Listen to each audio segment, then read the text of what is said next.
Bueno, como os decía, hemos leído un texto en Isaías, capítulo 40, bastante conocido.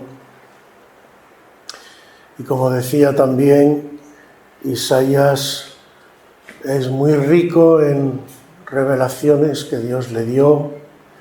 Era también un hombre instruido, era de alta clase social, pero era fiel al Señor. Y también es un ejemplo de cómo para ser fiel al Señor da lo mismo la clase social que sea. Hay quien piensa que solo los pobres pueden estar cerca del Señor, hay quien piensa al revés, que solo los muy poderosos, pero la Biblia nos muestra de una y mil maneras que delante de Dios todos somos iguales, no hay nadie que sea superior en dignidad a otro, y para Dios lo mismo da que seas lo más humilde de la tierra a que sea lo más poderoso, entre otras cosas porque todos somos pecadores y todos necesitamos a Dios. Aleluya. Entonces, en lo que es dignidad, otra cosa es en lo que cada uno tenga de dones, pero en la dignidad todos somos iguales, todos tenemos la misma dignidad, el mismo valor delante de Dios. Y este profeta Isaías, en el texto que hemos leído, nos muestra al menos dos o tres cosas que me gustaría que viéramos en el día de hoy. Y porque hay un problema, primero, que muchas veces, incluso dentro de los propios cristianos, hay gente que no entiende ciertas cosas del Señor. Y yo he tenido conversaciones con hermanos y hermanas y me dicen, es que a mí esto no me cuadra. Incluso hay gente que dicen que uno es el Dios del Antiguo Testamento y otro es el Dios del Nuevo Testamento. Y bueno, tienes para todos los gustos, ¿no? Bueno, yo empezaría por decir que el primer error que cometemos quizás es pretender entender todo de Dios. Eso yo personalmente, cogiendo lo que la palabra dice, es inútil, porque incluso creo que hay un versículo, no me acuerdo si está por números o por ahí, creo que está en el Pentateuco, ahora no me acuerdo, estoy hablando de memoria, que dice, las cosas reveladas son para el hombre y lo que no está revelado es para Dios. Entonces Dios nos revela lo que Él en su santa voluntad y en su santo designio quiere revelarnos. Y lo que no ha querido revelarnos por la razón que sea, pues no lo conocemos porque Dios no ha querido revelarnos. Y por eso el camino de Dios y lo que Dios nos pide es fe, confianza. Es decir, tú tienes que aprender a moverte en la vida por fe y no por vista. Y no porque sabes todo. Habrá cosas que no sepas y eso no tiene que impedirte tu vida espiritual ni paralizar tu vida espiritual, porque nuestra vida espiritual no debería depender de lo que sabemos o no sabemos, sino de nuestra fe en el que todo lo sabe. Entonces, primera cosa es esa, ¿no? Que tenemos que aprender más a movernos por fe y menos por a veces incluso creernos sabiondos o creernos... no, hay que tener otra humildad y decir simplemente hay cosas que sé y hay cosas que no sé, pero eso no me impide seguir a mi Dios, porque además, entre otras cosas, y es lo segundo que quería señalar, hay un problema que tenemos con Dios que no lo tenemos quizás entre nosotros, pero con Dios sí lo tenemos, y es que nosotros somos imperfectos, además de estar en pecado, pero Dios se mueve en la perfección. El terreno de Dios no es la imperfección. Dios está en perfección. Él es perfecto y lo que lo rodea es perfecto. Entonces, ¿dónde está el problema? Pues que a veces pretendemos entender, comprender y conocer cosas de Dios que, al menos de momento, por nuestra imperfección, están fuera de nuestro alcance. Y entonces es como si le estuviéramos pidiendo a Dios un imposible. Y en esta conversación, o en esto que le dice el profeta Isaías al pueblo de Israel, de parte de Dios, hay cosas muy interesantes teniendo esto en cuenta.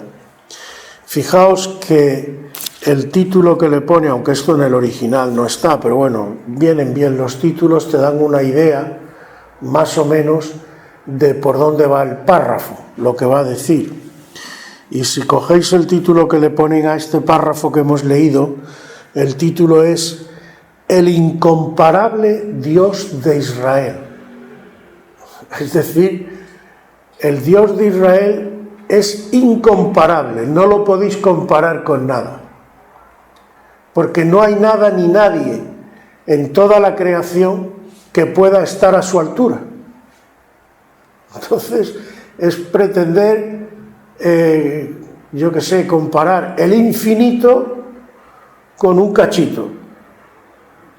Bueno, sí, compáralo, a ver qué conclusión sacas.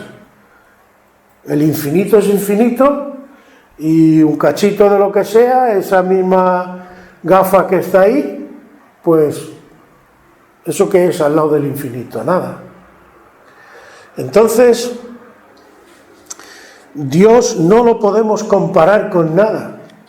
Como dije el domingo pasado, yo creo que tenemos que aprender a tomar la actitud de estar, y ahora diré algo, de estar atento a la revelación de Dios. Dios se revela a sí mismo. Y la primera revelación que Dios nos ha dado, y el marco en el que Él se revela, es su palabra. Por eso es tan importante, además. ¿Y qué actitud tenemos con su palabra?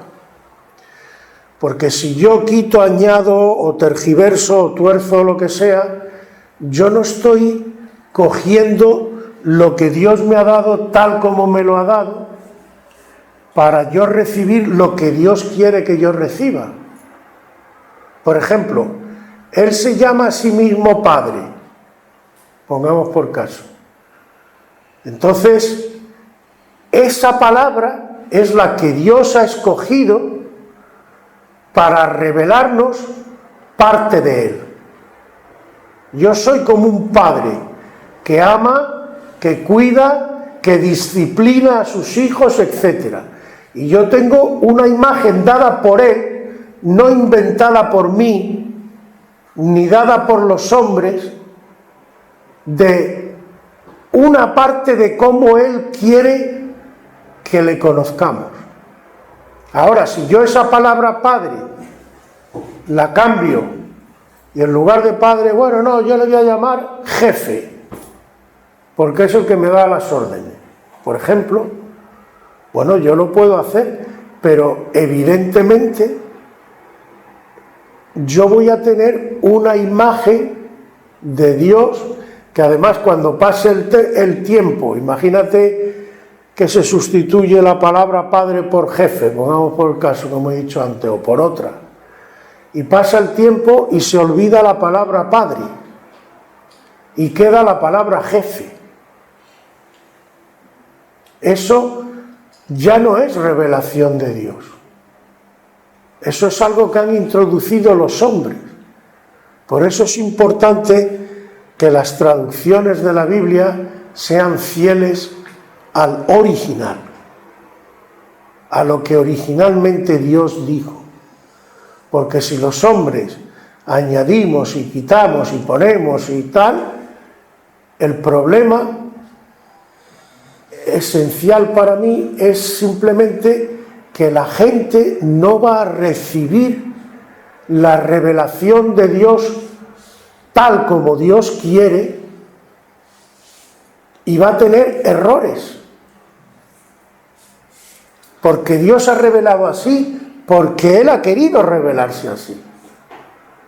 ¿De dónde sacamos la doctrina de la Trinidad, por ejemplo? Padre, Hijo y Espíritu Santo. De las palabras escritas en la Biblia.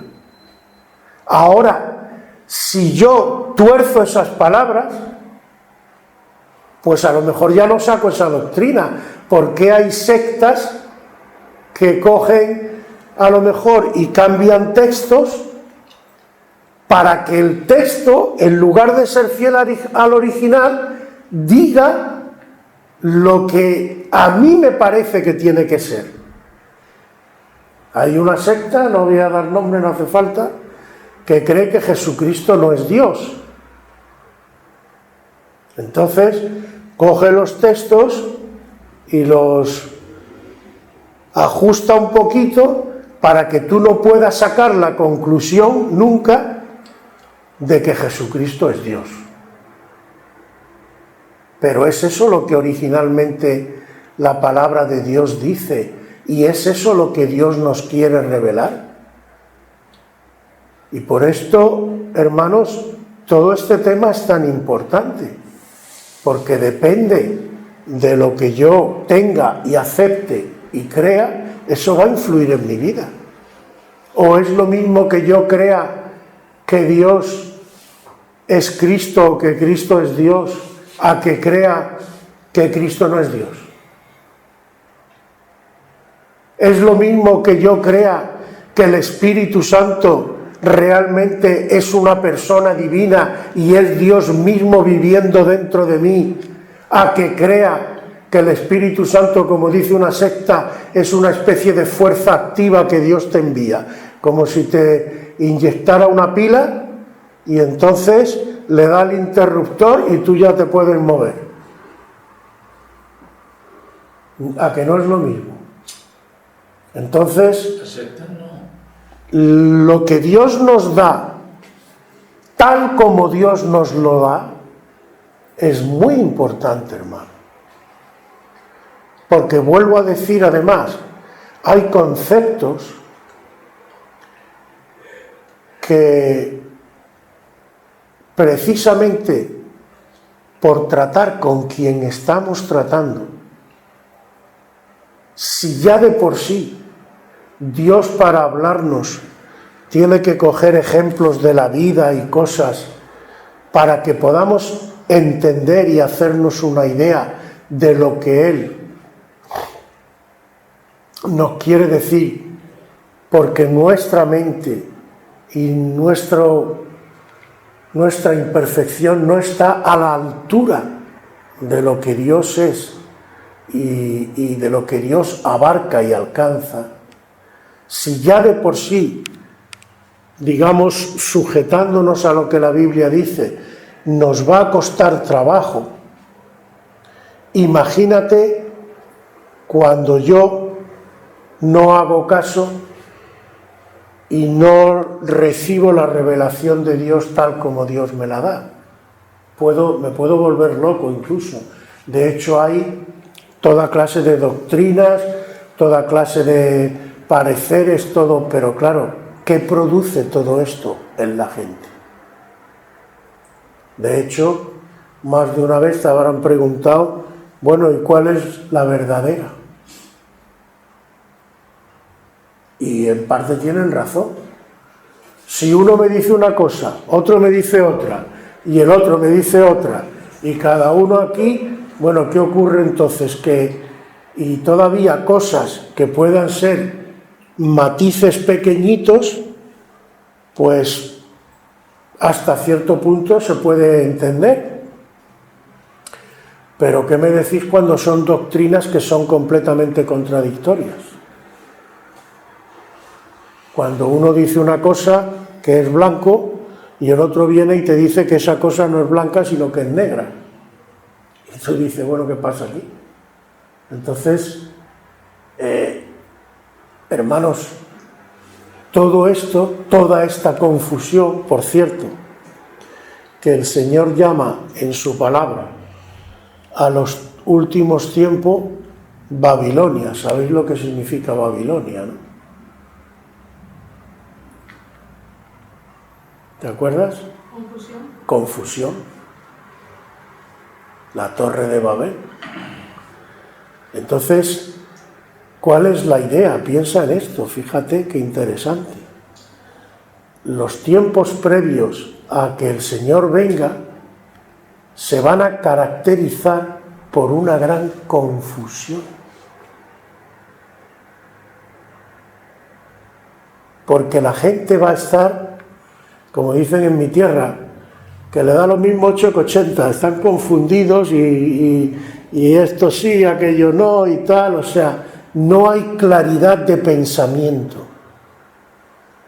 no hay claridad de actuación, no hay claridad de principios, no hay claridad de vida. Y yo no sé cómo tú lo ves hoy en día, pero yo, hermanos, una cosa que quiero pedirle además a la Iglesia que oremos mucho, es porque Satanás veo que está atacando mucho aquí en estos tiempos. Satanás está obrando en las personas para que nuestra manera de pensar, para que nuestra manera de hacer y de dirigir nuestra vida sea torcida, no sea con principios de vida. Y esto, hermanos, fijaos, esto viene de lejos. ¿Qué le dice el Señor? ¿Qué le prohíbe a Adán y a Eva en el Génesis? ¿Cómo? No comeréis. ¿Cuál era el fruto prohibido? Del árbol, de la ciencia, del bien, del árbol, del conocimiento de la ciencia del bien y del mal. O sea, casi podríamos hablar así de pasada de la especulación sobre el bien y el mal, qué es bueno, qué es malo. De eso le prohíbe. Pero había otro árbol del que no le prohíbe, que era el árbol de la vida. ¿Y qué nos dice el principio del Evangelio de Juan al respecto de la vida? Cuando presenta al Señor al principio, dice, en él estaba la vida. Y la vida era la luz de los hombres. O sea, la luz, la verdadera luz, no te viene a través del conocimiento del bien y del mal. De hecho, eso te va a llevar a la muerte. Si comes, morirás. La verdadera luz, la verdadera sabiduría, te viene a través de la vida. Caramba, la vida. Eso suena incluso raro. Vamos a ver un par de cositas que creo que nos pueden aclarar esto. Dios no es que quiere negarnos conocimiento, pero vuelvo a decir,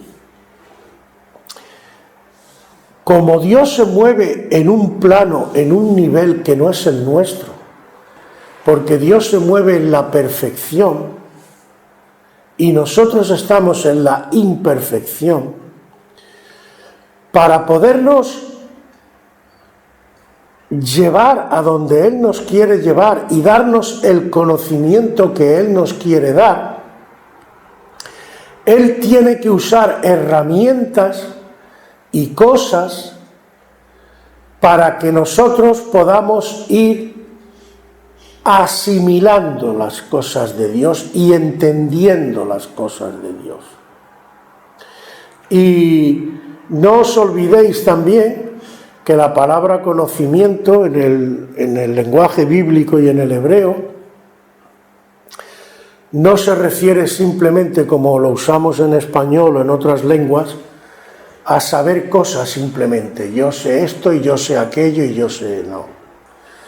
La palabra conocimiento, por ejemplo, ya lo hemos dicho un montón de veces, pero se emplea, por ejemplo, para decir del matrimonio de José y de María, que María no conoció a José hasta que no tuvo a su primer hijo, a su primogénito, que era Jesús. ¿Qué está diciendo? Yo creo que el texto lo entendemos. Quiere decir que no tuvo relaciones íntimas María con José hasta que no dio a luz a Jesús. Por lo tanto, este conocer se refiere a saber cosas, pero, ojo, usado en este contexto, es conocer a través de la experiencia y conocer cosas íntimas de la otra persona. ¿Vale? Entonces, la palabra conocer implica, en muchos casos, usada en la palabra del Señor, implica tener una experiencia que te da conocimiento, que te da luz sobre ciertas cosas. Te abre la vista y puedes ver. Aleluya. Aleluya. Entonces, teniendo esto en cuenta, Dios no es que no quiera que conozcamos cosas, pero Dios tiene que usar un método a través del cual pueda hacernos a nosotros asequible lo que Él nos quiere enseñar. Entonces, por un lado, nos ha dado su palabra, pero por otro lado, ¿qué nos ha dado más el Señor a los que estamos en Cristo? Sí, pero voy por otro lado, al hilo de lo que hasta ahora llevamos hablando. En Él estaba y cuando tú aceptas al Señor, ¿dónde está el Señor? En ti. Entonces, ahora, en ti está la vida. ¿Lo entiendes?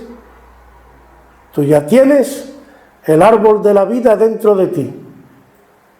Ahora hay que comer de ese árbol, porque de ese árbol no está prohibido comer, para nosotros, claro. No dice Él, yo soy el pan de vida, ¿vale? Entonces ya tenemos algo esencial, tenemos lo fundamental, porque sin Cristo, sin el Espíritu, las cosas de Dios no las podemos entender. Eso dice 1 Corintios capítulo 2, si no recuerdo mal. Para el hombre, para el ser humano, que no ha experimentado la regeneración y que no ha aceptado al Señor, las cosas de Dios son locura. Pero para el que está en Cristo y tiene a Cristo en su vida, las cosas de Dios son asequibles. También en Corintios se nos dice que cosa que ojo no vio, ni oído oyó, son las que Dios ha preparado para los que le aman. ¿Veis? Y ahí veis cómo toda la palabra concuerda. Pero vamos al texto, que nos hemos desviado un poco. Aquí el Señor está hablando con Israel y le dice: ¿no sabéis? ¿No habéis oído? ¿Nunca os lo han dicho desde el principio? ¿No habéis sido enseñados desde que la tierra se fundó? El Señor le está hablando a Israel como sorprendiéndose. Vamos a ver. ¿Es que vosotros, Israel, que sois el pueblo que tenéis el pacto conmigo, no habéis oído? ¿No se os ha enseñado? Sí. Dice: Él está sentado sobre el círculo de la tierra, cuyos moradores son como langosta. Él extiende los cielos como una cortina, despliega, convierte en nada a los poderosos, etc. Es decir, Isaías le está diciendo: vamos a ver, pero ¿no os dais cuenta, Israel, de qué clase de Dios tenéis? ¿No habéis visto su mano en vuestras vidas? ¿No habéis visto que no hay nadie, ni los poderosos de la tierra, que puedan compararse a Él, ni hacerle sombra, ni hacerle frente, ni nada? Porque Él es incomparable, Él es único y Él es perfecto. Entonces empieza diciéndole a ese pueblo que tengan claro el poder de Dios y la majestad de Dios y la perfección de Dios. ¿Por qué le señala esto y lo enfatiza? Dice: levantad en alto, versículo 26, vuestros ojos y mirad quién creó estas cosas. Él saca y cuenta su ejército, a todas llama por su nombre. Él conoce todas las estrellas del firmamento, todas las galaxias. Él lo conoce todo. Y nosotros vemos un poquito, nos quedamos asombrados y nos preguntamos incluso cuántas cosas habrá más por ahí que no sabemos y que no conocemos. Pero Él lo conoce todo. Y las llama por su nombre. Ninguna faltará. Tal es la grandeza de su fuerza y el poder de su dominio. Primero les machaca y les deja claro la clase de Dios que tiene. Y ahora les va a decir algo. ¿Por qué dices, oh Jacob, y hablas tú, Israel, mi camino está escondido del Señor y de mi Dios pasó mi juicio? ¿Cómo es posible que tú digas que el Señor pasa de ti y que estás en una situación en la que te ves hecho polvo y el Señor se ha olvidado de mí? Yo te tengo que aclarar algo, Israel, porque con esta cosa que tú dices delante de mí, tú me estás haciendo entender que tú hay algo que no tienes claro, que tú hay algo que no ves como lo tienes que ver, y por eso te quejas de esta manera. Y podíamos leer entre líneas, y por eso te he mandado a Isaías para que te aclare la vista. Aleluya.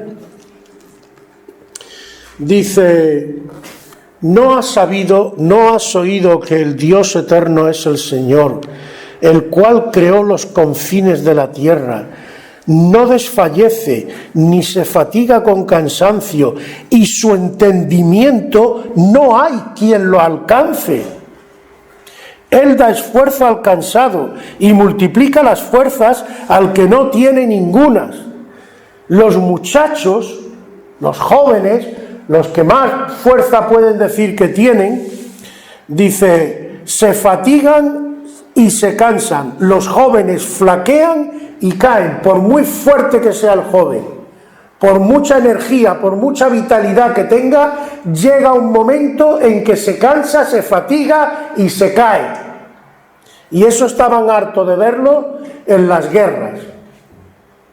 Cuando había guerra y se ponían a pelear, como entonces no era como ahora, entonces era cuerpo a cuerpo, pues claro, cuando llevabas con la espada y con el escudo o lo que fuera, imagínate que llevan 1 o 2 horas allí en el valle dándose con la espada, eso quieras que no te cansa.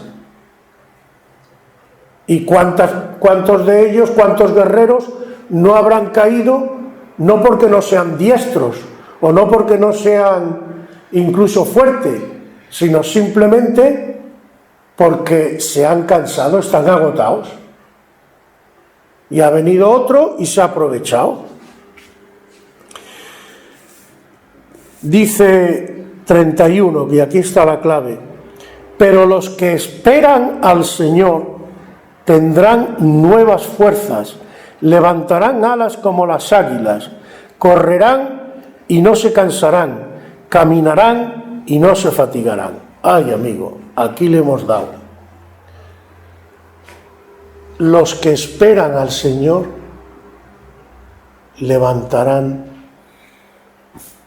se levantarán y caminarán y no se fatigarán.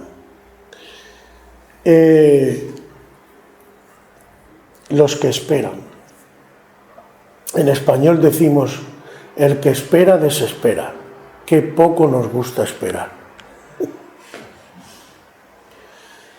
Pero, mira, te voy a dar hasta el título para que pongas luego en el vídeo.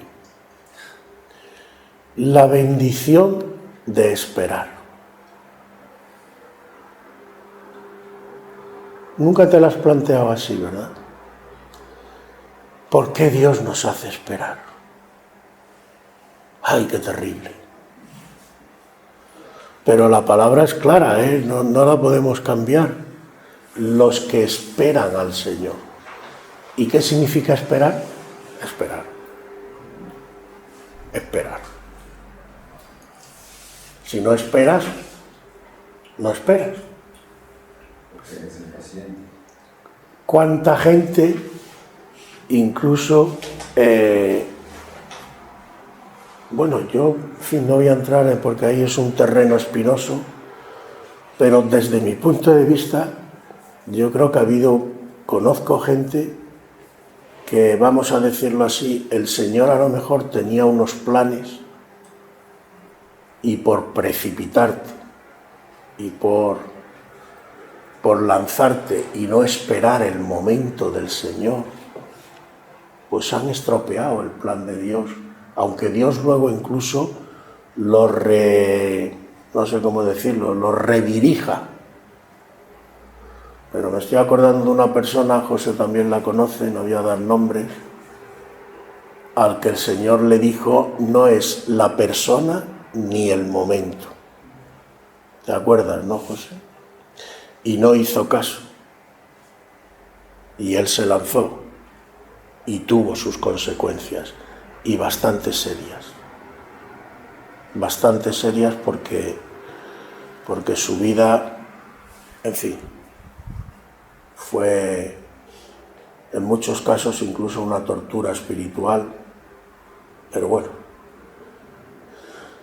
porque Dios para cada uno de nosotros tiene sus propósitos, pero como Dios no obliga a nadie, tú tienes que primero autorizarle. Sí, digo autorizarle porque aunque Dios puede hacerlo todo sin cortar contigo, ¿qué le dice el Señor a la iglesia de la Odisea? Yo estoy a la puerta. ¿Puede el Señor echar la puerta abajo? Claro. ¿Puede el Señor usar incluso un truco y abrir la puerta? Claro. ¿Lo va a hacer? No. ¿Por qué? Porque el Señor te dice, yo estoy a la puerta. Si tú abres, yo entraré y estaré contigo y cenaré contigo y bendeciré tu vida, pero la puerta la abres tú. La puerta la abres tú. Tú me tienes que decir que realmente quieres estar conmigo. Que realmente tú quieres que yo entre a cenar. Que realmente quieres que yo participe en tu vida. Que realmente tú quieres que yo cambie cosas en tu vida. Pero me lo dices tú. Porque yo te he criado y te he creado en libertad. Y aunque puedo hacerlo, no lo voy a hacer, porque yo sí quiero que me obedezcas, pero no como un robot. Yo quiero que me obedezcas porque realmente me ames y estés convencido por ti mismo, sin coacciones y sin nada raro, de que mi bendición para tu vida es lo mejor. Y por eso me autorices, y por eso quieras hacerlo. ¿Por qué tenemos que esperar, hermanos? ¿Y por qué digo que esperar es una bendición? Porque, volvamos un saltito a lo que he dicho antes, si en Él estaba la vida, y la vida era la luz, es decir, la vida es lo que nos da luz. La vida dentro de nosotros de Cristo es la que nos va a dar luz. Pero ¿cómo nos va a dar esa luz? Viviendo con Cristo. Es la vida la que te da la luz. Entonces es mi experiencia con Cristo, dejándole a Cristo guiar, iluminar mi vida, mostrarme en cada paso del camino lo que Él tiene preparado, lo que me va a dar luz a mí, lo que va a aclarar mis conceptos y lo que me va a hacer entender cosas que yo hoy no entiendo. Entonces, no sé si vais viendo cómo cuadran las cosas. La palabra de Dios, el Logos. ¿Quién es el Logos? ¿Quién es la palabra? Jesús. La palabra la tengo que tomar conforme está, porque Jesús no es moldeable, no es cambiable, no lo puedo adaptar a mí. Soy yo quien se tiene que adaptar a Él si yo quiero la bendición. Y además, como Él se mueve en un terreno de perfección que yo no tengo, para poder llegar a ciertas cosas, yo tengo que aprender a esperar en Él para que Él me vaya revelando. ¿Captáis la idea? Él me va a ir revelando, lo va a hacer Él directamente. Escrito está, todos serán enseñados por Dios. Está dicho así en su palabra. Quien verdaderamente os enseña a vosotros no soy yo. Yo puedo ser en todo caso un instrumento, como un lápiz, como un bolígrafo, como un piano que sirve para hacer cosas. Pero la enseñanza tiene que venir de Dios. Y por eso es la responsabilidad de cada uno, cuando viene a la iglesia y escucha algo, de después tú personalmente en lo individual, irte al Señor y preguntarle y decirle: Señor, de todo lo que he oído, ¿qué es tuyo de verdad y qué es del hombre? Y lo que es del hombre lo quitas, y lo que es tuyo lo guardas,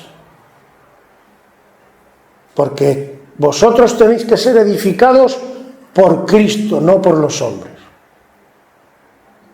y tenéis que aprender a discernir. ¿Y quién te va a enseñar a discernir? ¿Quién te guía a toda la verdad? El Espíritu Santo. Y vemos cómo la Biblia no solo no se contradice en ningún sitio, sino al contrario, está todo perfectamente armonizado. Porque el Espíritu de Dios ha dado estas palabras, y de esa manera además para que podamos recibir de Él. Pero no es una enseñanza de hombre, vuelvo a recalcar, ni siquiera de los pastores, y os lo vuelvo a repetir, tú tienes la obligación de no conformarte con lo que yo diga, sea lo que sea. Tú tienes luego que ir al Señor y decirle: Señor, de todo lo que César ha dicho hoy, ¿qué parte es tuya y qué parte es de César? Y lo que es de César, bueno, al lado, lo consideraré si me hace falta, pero lo que sí tengo que considerar es lo que viene de Dios.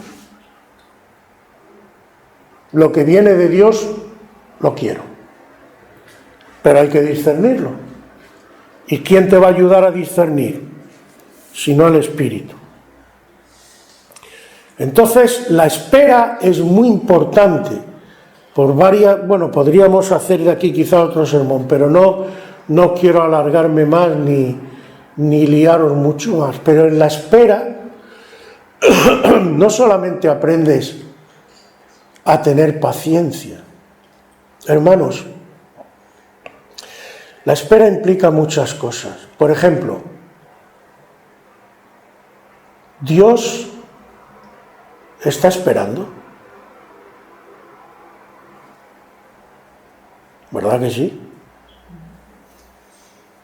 Y sigue esperando y no se desespera. Incluso fíjate, a la Odisea, como he dicho antes, yo estoy a la puerta, todavía sigue insistiendo, y eso que esa iglesia, leéroslo, fijaos en lo que había caído. Dios está esperando que su iglesia llegue a un grado de madurez y sigue esperando. Si nosotros vamos a gobernar con Cristo, vamos a tener que esperar. O nos vamos a poner nerviosos, como se suele hacer en el mundo, y al que no nos guste, al que no nos cuadre y al que no haya llegado al grado de madurez que nosotros consideramos importante, lo vamos a machacar. ¿No dice el Señor: sed vosotros perfectos como vuestro Padre Celestial es perfecto, y Él hace salir su sol sobre justos? Gobernar implica una responsabilidad, porque los que están por debajo tuya dependen en cierta manera de ti. ¿Cómo los vas a tratar? Del propio Cristo, y es Cristo, pero claro, se refiere al Cristo hombre. Se nos dice en la Biblia: por lo que padeció aprendió la obediencia. O dicho de otra manera, por lo que tuvo que padecer aprendió lo que cuesta obedecer. Y porque se humilló hasta la muerte, Dios lo ensalzó a lo sumo.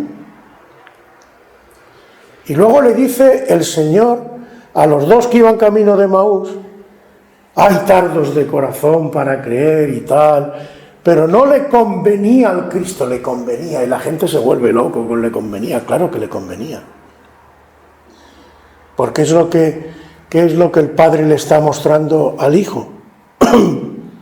Tú vas a gobernarlo todo. Y vas a gobernar a esta gente. Tú tienes que saber lo que les cuesta obedecer y lo que le cuesta todo esto. ¿Para qué? Para que luego seas comprensivo con ellos. Porque claro, a veces, pero tú ya has pasado y tú sabes en las situaciones que ellos muchas veces se ven, tú sabes las debilidades, y por eso Cristo no te machaca. Porque Él ha pasado por lo que tú estás pasando y por más. Y te comprende. Y te entiende. Y te trata con amor.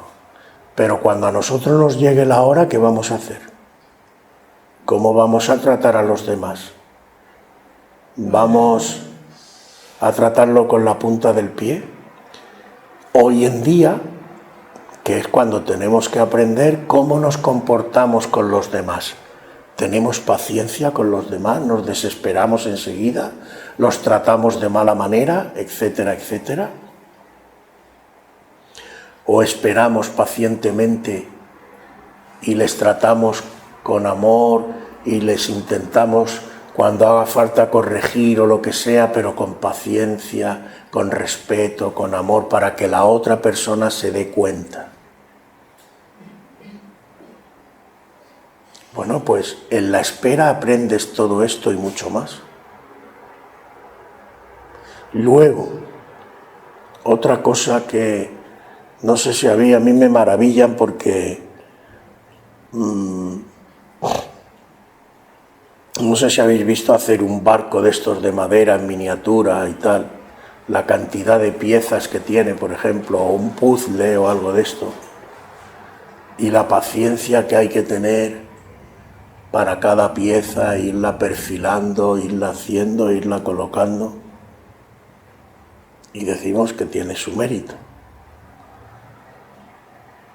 Bueno, pues si los hombres en nuestras obras a veces nos tomamos tiempo y hay cosas que necesitan tiempo, simplemente tiempo. Por ejemplo, un buen vino no sale si tú no esperas, no te sale. Porque el fabricar el vino es un proceso y necesita un tiempo para ese proceso. La edificación de tu vida y la edificación de la iglesia es un proceso. La edificación de un matrimonio es un proceso. ¿Por qué? Y cuanto más perfecto quieras la obra, ¿por qué Dios sigue esperando y por qué Dios no pierde la paciencia y sigue tratando con nosotros y tal, y no se conforma? ¿Podría Dios decir, bueno, mira, ya he esperado bastante tiempo, ¿cómo está esta gente? ¿A medio madurar? Bueno, pues a medio madurar ya, al que pueda me lo llevo y al que no lo dejo ahí tirado como una colilla y ya está, y se acabó y ya estoy hasta las narices. ¿Por qué Dios sigue esperando y tal? Porque Él tiene un propósito. Y vuelvo a decir y recalco, Dios se mueve en la perfección, nosotros en la imperfección. Cuando la obra de Dios esté terminada, cuando la iglesia esté terminada, todos nos vamos a maravillar, nos vamos a quedar con la boca abierta, porque nos va a sorprender de tal forma que vamos a decir, no es posible. No es posible. Lo que Dios ha hecho, si no lo veo, no lo creo. Pero claro,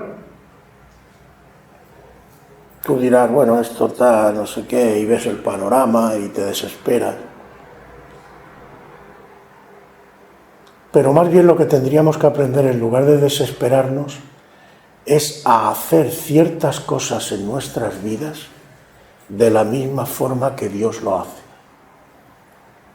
Y cuando la cosa requiere paciencia, pues paciencia. Y cuando la cosa requiere hacer cosas tediosas, que también es otra de las cosas que a veces nos cuesta, hacer cosas que se hacen muy pesado. Ay, ¿por qué tengo que hacer esto? Ahora tengo que contar, qué sé yo, tantos números y tanto, y repasarlo. Esto es pesadísimo, sí, pero si hay que hacerlo, hay que hacerlo. Porque al final eso dará un fruto. Pero al final, no al principio ni a medias. Entonces tendremos que aprender a trabajar como Dios trabaja, a tener paciencia con los demás, como dice Efesios, soportaos los unos a los otros en amor, solícitos en guardar la unidad del Espíritu en el vínculo de la paz, etc. pero yo tengo que aceptar esperar en Dios, porque además tiene su recompensa. Y termino. Los que esperan en el Señor tendrán nuevas fuerzas, levantarán alas como las águilas y se irán a lo más alto. No te vas a quedar abajo, te vas a ir arriba del todo. Correrán y no se cansarán, no te vas a fatigar. Cuando Dios termine su obra en ti, vas a ser incansable, indestructible. Pero cuando termine la obra, mientras vamos de camino, y lo que tenemos es que ponernos en sus manos y dejarle trabajar a Él. Amén. Que el Señor os bendiga.